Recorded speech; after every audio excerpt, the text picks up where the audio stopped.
Alors regardez, je voudrais commencer par la Gemara. La Gemara dans Brachot et de la Med Aleph, pardon, elle nous dit la chose suivante. Tanoura Bananami Palel, Tsarir Shei Chaven, Libo, la Shamaim. D'accord? La Gemara dans Ibamot, elle dit Ami Palel, Tsarir Shei Ten, Aenav le Mata, Velibo le Maala, Veroe Atzmo, Keilu Shrina, Shouya Kenegdo, Sheneemar, Shiviti Hashem, Leneidi Tamid. Donc là, il y a deux Gemarot. Première Gemara dans Brachot qui dit quand un homme commence à prier, à Mitpalel, un tsarir chez Chaven, libo la shamaim. Est-ce que quelqu'un peut me traduire cette phrase? Très simple. Tsarir chez Chaven, il faut qu'il ait libo la shamaim. Ça veut dire voilà que quand quelqu'un il commence à prier, il doit dire je suis en train de prier pour Hachem. D'accord? Ça veut dire qu'en fait, il n'a pas encore demandé comment c'est cette tefila, mais en préambule de cette tefila, il faut qu'il soit mechaven, libo, la shamaim. Après, il peut commencer à parler. La Gemara dans Yibamot, elle dit plus ou moins la même chose. Elle dit Enav le mata, velibo le maala, veir'e atzmo keilu shrina sheruya kenegdo. Il doit littéralement diriger son cœur vers le bas, ses yeux vers le bas, son cœur vers le haut, et il doit réaliser qu'il a en face de lui, comme s'il avait en face de lui, Hachem, qui se donnait, comme il est dit, Shiviti Hachem Leneidi Tamid, je ressens la présence d'Hachem devant moi tout le temps. D'accord? Alors, là-dessus, je voudrais faire une petite introduction au halachot que nous allons étudier prochainement. Premièrement, je voulais dire comme ça, dans la tefila, il y a deux kavanotes. On va dire même il y a trois kavanotes. Première kavana, je suis en train de prier. D'accord? Je suis en train de prier. Et pas en train de faire autre chose. Maintenant, par exemple, je vais réciter un texte, je ne sais pas ce qu'il dit ce texte, je ne connais pas, je ne suis pas assez fort. Tanora Banan, Pitumakot, Ketsaz, Shloshmot Veshim, je suis sûr que la plupart des gens qui le disent, ils ne comprennent pas ce qu'ils disent. D'accord? Bon, ils font le Ketoret. On leur a dit que le Ketoret, c'est très important de le faire avant de faire la tfila, Shachari de le faire aussi après la tfila. Alors, ils sont mechavnim, qu'ils sont en train de faire la tfila. Premièrement.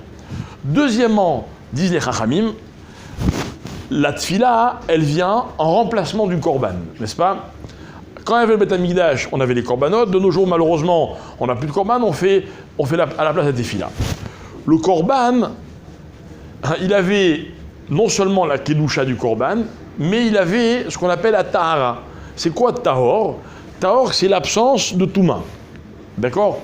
Donc si dans le korban, il y avait la moindre impureté, le korban, voilà, non seulement pas sourd, mais même assour. D'accord? Chazak. Maintenant, la tefila, ça doit être la même chose. À part le fait que je prie, que j'ai la kavana, que je suis en train de prier, à part le fait que je dois, on va voir bientôt avoir la kavana de ce que je dis, il ne faut pas non plus qu'il y ait une kavana étrangère qui serait considérée comme une touma dans un korban, qui viennent s'insérer dans ma tfila, parce qu'à ce moment-là, la tfila, elle est plus théora. Donc, deuxième kavana, qui est rien d'autre que ma tefila dans ma tête. C'est la plus dure, je pense. Un troisième kavana, que je sois mechaven, les mots de la tfila. Écoutez bien, le Rambam, il dit, c'est ce que je vais vous dire, je suis sûr que vous le connaissez, même si vous ne savez pas que c'est le Rambam qui dit. Le Rambam, il dit, Kol tfila she'ena bekavana ena tfila. Une tefila sans kavana, ce n'est pas une tefila. Le Rambam dit, comme on dit, tefila belo kavana, kegouf belo neshama. Une tefila sans kavana, c'est comme un corps sans âme. Ça vaut rien. C'est quoi un corps sans âme? C'est avi avot atuma. D'accord? C'est le somme la touma. Le Rambam dit comme ça. Amit palel, je lis son lachon. Amit palel bitnot sefatav. Celui qui remue les lèvres. Alors il est gentil le Rambam dit celui qui prie en remuant les lèvres. Mais moi je dis celui qui remue les lèvres. Ou mesav panav el akir, et il se met contre le mur, genre il est en condition. D'accord? Ou mechachev micro bemimkaro, mais il pense à ses affaires, quelles que soient ses affaires. Al yarshov sheit palel. Celui-là, il ne faut pas qu'il croie qu'il est en train de prier, hein? Veshete kubal tefilato, et que sa tefila, elle va être agréée par Hachem. En d'autres termes, ce qu'il est en train de faire, c'est quoi? On ne sait pas, mais en tout cas, ce n'est pas une tefila. D'accord? Là-dessus, Shulchan Aruch, il est posé avec la halakha. Ami palel, c'est chez Kaven Belibo, Pirouche Amilot, chez Motzi Bisfatav. Halakha dans Shulchan Aruch, c'est pas du moussard. Celui qui prie doit avoir la kavana des mots qui sortent de sa bouche. Veyarchov, Keilou, Shrina Kenegdo. Et aussi, il doit penser qu'il a devant lui la Shrina. Donc la deuxième, enfin, peu importe l'ordre, mais c'est deux kavanotes. Troisième kavana, Veyasir Mimenu Kol Machashavot, Amatridot, Oto, Atchetisher, Machachato, Vekato, Zacha, Bitfilato. Zaka ou Bitfilato. Donc il doit sortir de lui toute kavana étrangère jusqu'à ce que son esprit soit purement dirigé vers sa tefila. Je saute, le Shulchan Aruch il est posé avec la halacha, que celui qui a fait une tefila et qui n'a pas eu de kavana, Yachzor ve'itpalel. Il doit recommencer la tefila. Malheureusement pour nous, on n'est plus posé, on n'est plus noé comme ça.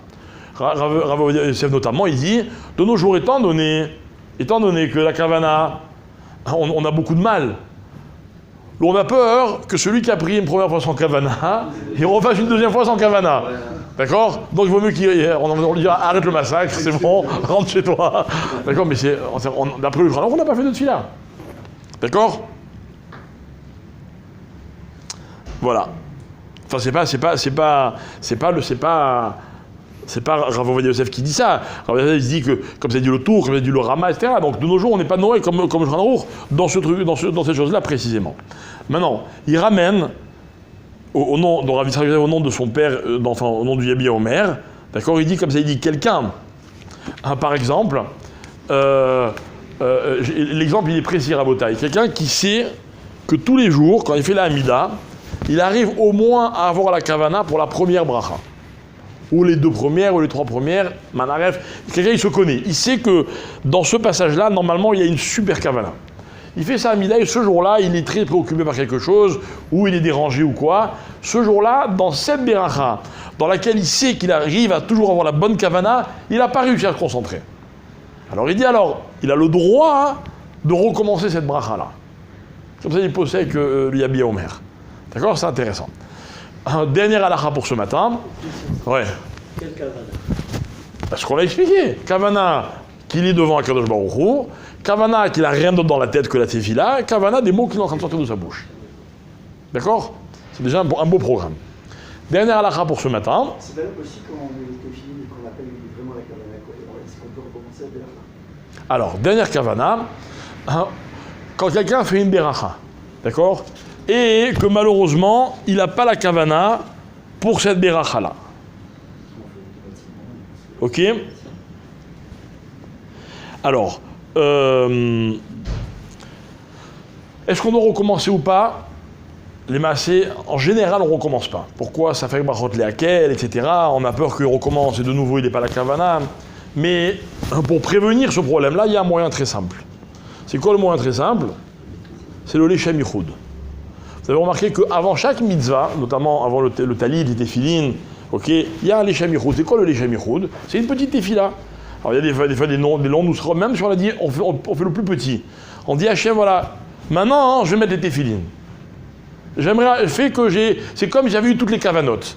Et à ce moment-là, même si au moment où il met les téfilines, il n'arrive pas à être mechaven pour X raisons, mais étant donné qu'avant de réciter la bracha, il a dit son lechem yichud, donc il a bien exprimé qu'il avait l'intention maintenant de faire la bracha pour faire la mitzvah des téfilines, alors c'est sûr que dans ces cas-là, il est quitte et comme ça, il s'est protégé pour que sa beracha, elle ne soit pas levatala. Ok? Voilà, je vous laisse bien digérer tout ça, et bien, on continue demain.